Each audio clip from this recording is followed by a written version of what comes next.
제 고향이 서산입니다. 서산. 자, 서산이 어디냐면 충청도 왼쪽이죠. 왼쪽에 아주 어떻게 보면 예전에 보면은 여기가 오지였죠. 오지. 제가 어렸을 때 서울에 다닐 때 이 홍성을 통해서 경부고속도로로 다녔습니다. 자, 그러다가 박정희 대통령이 여기 어디죠? 여기 아산만에 그 방조제를 만들면서 평택으로 다녔죠. 자, 그 다음에 나중에 서해안고속도로가 만들어지면서 이제 그 거리가 가까워지면서 당진이 이제 제철소가 들어오고 여기 뭐 석유화학단지가 들어오면서 어떤 그 16만에 한 16만 되나요? 그런 도시가 됐죠. 제가 살 때만 해도 이제 그 원주민들만 살았는데 이제 외지인들이 더 많아졌죠. 제가 왜 서산을 얘기했냐면 제가 대전과 세종, 뭐 세종은 여긴 뭐 전국구라고 봐야 되는 거니까 대전과 서산을 비교해 보니까 충청도 기질이 어디가 강하냐? 제가 비교해보니까 역시 여기가 강하죠. 서산이. 이 오지니까 충청도 오지니까 예산, 홍성 여기는 충청남도의 오리지널이라고 보시면 됩니다. 오리지널. 논산 이런 데는 좀 뭐랄까요? 전라도가 가깝다 보니까 전라북도가 가깝다 보니까 전라도 성격이 좀 들어간 것 같고 자 마찬가지로 이 대전은 뭐 예를 들어서 뭐 서구에 들어오시는 분들은 뭐 대전 여기 전라도 분들이 많이 들어오고 예전에 동구 쪽으로 이사 오신 분들은 경부고속도로가 가까우니까 경상도 분들이 많이 들어오고 그래서 여기 대전도 보면 전라도 분들, 경상도 분들이 섞여 있습니다. 자 그런 점에서 이제 어떤 충청도의 오리지널 기질은 아니다. 제가 왜 충청도 기질을 얘기하냐면 부동산과 연관이 있다는 겁니다. 부동산과 어떻게 보면 이 대전 지역에서 예를 들어서 체인점을 하는데 제일 늦게 들어온다고 합니다. 전국에 있는 체인점 다 뜨고 나서 대전에 들어온다고 합니다. 그 얘기는 뭐냐면 그 받아들이는 속도가 느리다는 거죠. 느리다는 겁니다. 그 얘기는 부동산도 마찬가지입니다. 이 부동산이 대전이 세종시장이 2016년도부터 이렇게 화랑장이 되면서부터 여기는 계속 그 전 2006년도부터 2010년도까지 2018년도까지 계속 횡보 기간이었습니다. 그만큼 여기는 시장이 움직이지 않았다는 겁니다. 그 대전의 어떤 그 보수적인 성격을 그대로 보여준 거죠. 뭐 굳이 집값이 올라가지 않는데 뭐 그걸 샀느냐 사고 뭐 투기성 거래라는 게 별로 없었다는 거죠. 외지인들이 들어오지도 않았고 들어오지를 않았다는 겁니다. 근데 그 외지인들이 장기간의 횡보를 보고 대전도 이제 세종이 떴으니까 세종이 시장이 이제 침체 국면에 들어갔으니까 대전이 뜰 것이다 하고 바로 2016년도부터 부산, 대구 분들이 엄청나게 들어온 거죠. 그러면서 이제 갔는데 그런 시장에 바로 대전 분들은 대응을 못했다는 겁니다. 바로 대응을 못한 겁니다. 그래가지고 무슨 뭐 대전이 집값이 이렇게 다 낡았는데 올라가느냐. 자 그렇게 생각을 했다는 거죠. 자 그렇게 생각을 해가지고 그 외지인들이 집중적으로 매집을 할 때 같이 사든지 아니면 뭐 물건을 팔지 말든지 해야 되는데 완전히 본진이 털린 시장이죠. 여기는 본진이 다 털린 시장입니다. 그래서 대전 분들이 팔고 집값이 올라가는 걸 보고 다른 아파트로 막 이주를 한 거죠. 팔고 좋은 아파트로 다 이주를 한 거죠. 그러면서 대전의 전체 시장이 다 흔들려 버린 겁니다. 대전의 실거주 시장으로 바뀌어버린 거죠. 처음에는 유동성 시장이었다가 처음에는 1진, 2진, 뭐 그냥 서울에서, 대구에서, 부산에서 엄청난 투자자들이 다 들어온 거죠. 그때는 대전 시장의 유동성 뭐니까 집중을 한 거죠. 파리 대책 이후에 규제 시장과 비규제 시장이 이제 처음으로 구분이 되면서 그 비규제 시장으로 집중적으로 들어왔던 게 바로 대전 시장입니다. 그 전에 대구가 떴으니까 부산은 침체였고 부산의 강남이라는 해수동은 규제 시장으로 묶어놨으니까 당연히 여기가 뜬 거죠. 대대광이 된 겁니다. 그래서 대대광. 대구가 먼저 뜨고 대전이 뜨고 광주는 봉선동 위주로 뜬 거죠. 봉선동.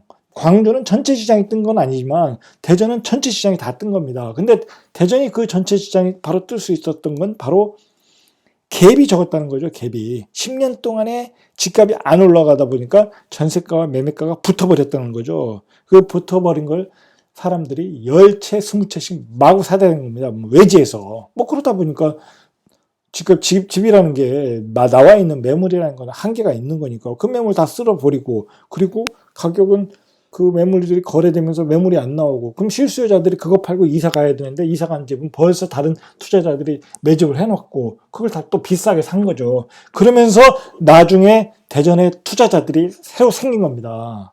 그래서 이제 요즘에 대전에도 부동산 강의가 많지 않습니까? 그 부동산 강의를 하고 있는 겁니다. 그래서 그 부동산 강의장에 대전에 그 새롭게 투자층이 들어오게 된 거죠. 그 바로 그 투자층들이 그 다음에 우리도 그러면 돈을 벌어야 되지 않겠냐. 우리는 본진이 다 털렸는데, 그러면서 이제 들어간 게 요즘 대전에 그 재개발 재건축 아닙니까? 재개발 재건축. 뭐, 송어리샘, 그 다음에 목동, 뭐, 도마본동, 이런 쪽으로 다 들어간 거 아닙니까? 그러면서 여기가 거의 무피였던 게 5천, 1억, 2억까지 뭐 3억까지 갔나요? 뭐 그 정도까지 가격이 올라가지 않았습니까? 그거 다 대전에 있는 사람, 실거주자들이 산 거죠. 단방동 이 편한 세상이 7억을 넘는 걸 보고 바로 사게 된 겁니다. 갑천 트리플시티, 상대동 아이파크 다 7억을 넘으면서 이 아파트로 다 이게 재개발 재건축 2억씩 주고 사서 들어오게 된 겁니다. 이런 과정을 대전시장이 겪은 거죠.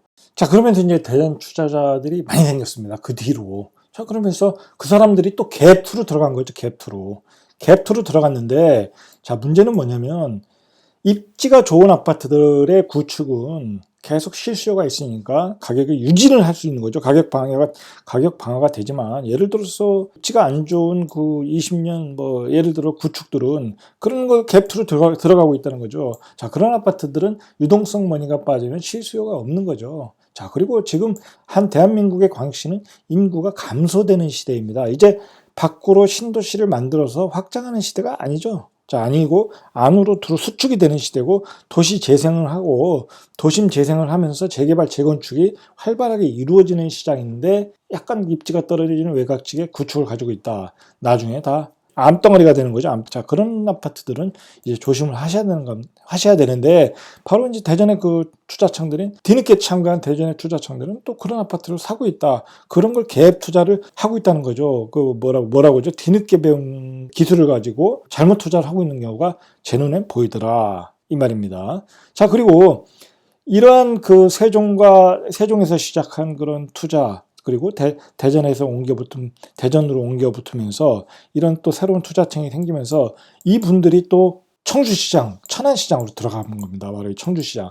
이 청주시장 역시 세종 때문에 엄청난 그 침체기에 빠졌었죠. 청주분들도 대전분들만큼은 아니지만 청주분들도 세종으로 많이 들어왔죠. 그러면서 청주의 그 아파트 가격이 상승을 못했던 거죠. 그리고 미분양도 많이 났고, 그런 미분양 물량들을 바로 뭐 동남지구, 자, 이쪽에 미분양 난 물건들을 대전의 그 투자층들, 그 주로 거리상 가깝지 않습니까? 가까우니까 가서 또 덜컥 사시고, 그러면서 또 미분양을 다 해소해 버렸고, 그 다음에 여기 테크노폴리스, 이쪽도 이거 미분양 났던 거, 뭐 마피 났던 거, 이쪽 가서 또 다 사시고, 또 그리고 가경동 아이파크, 이쪽 가서는 또 프리미엄 가격을 다 올려버리고, 자, 그렇게 됐던 거죠. 그러면서 청주시장에 새로운 또 분양 활기를 넣었던 거죠. 그러면서 청주에 분양을 하니까 40몇 대 1이 나오더라. 자, 그게 대전의 그 지방 투자자들이 만들어 놓은 환경이죠. 자, 그런 거 보면 투자자청은 지방 경제를 살리는 효소이다. 저는 그렇게 봅니다.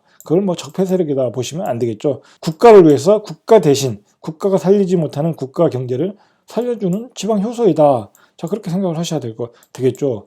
그리고 또 그분들이 어디로 들어갔습니까? 천안으로 들어가지 않았습니까? 불당동이 뜨면서, 자, 불당동이 뜨면서 이런 성성지구에 또 들어가서 여기 3억 5천, 여기 마피, 천안 시티자에는 마피였죠. 요거 마피였는데, 이것도 또 요즘 뭐 4억 8천, 5천, 그 다음에 이쪽은 또 5억까지 올려놓지 않았습니까? 단기간에. 자, 그렇게 되면서 또 천안시장, 또 미분양이 났던 거, 두정동 뻘에, 뭐 이쪽에 또 천안 분들이 또 많이 들어가가지고 또 마피, 미분양 난 것들을 다 해결하지 않았습니까? 그러면서 또 천안의 분양 열기도 뜨겁게 만들어 놨다. 자, 그렇게 되는 거죠. 뭐 탕정에서 그 높은 경쟁률이 나왔고, 자, 이런 데도 또 이거 천안 분들이 대전 분들이 또 들어가시는 것 같고, 그 다음에 천안의 또 구도심, 여기 도심 재생한다고 한성 필하우스, 이 천안 역사 부근인가요? 이 문성동 쪽에, 이쪽에도 또 마피, 뭐 무피, 또 이런 것도 다 또 물량을 또 다 접수했죠.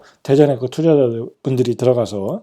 자, 이렇게 지역 경제를 살려주고 세금도 많이 낸다. 대전 아파트 시장 정리해 보겠습니다. 가파른 상승을 이어왔다. 대전 아파트 시장. 자, 그러나 투자자들 2016년도부터 17년 사이에 17년, 18년 들어온 투자자들 대부분 빠져나갔다. 빠져나가고 있는 중이다. 이제 규제에 대한 공포. 자, 규제가 들어오면 양도세가 중과세가 되니까 이미 빠져나가고 있다. 자, 그래서 유동성장의 성격을 벗어나고 이제 유동성장이 아니라 대전 아파트 시장은 실거주장의 성격이다. 대전분들이 실거주를 위해서 어떤 이동하는 시장이다. 실거주를 위해서 집을 매수하는 그러한 시장이다.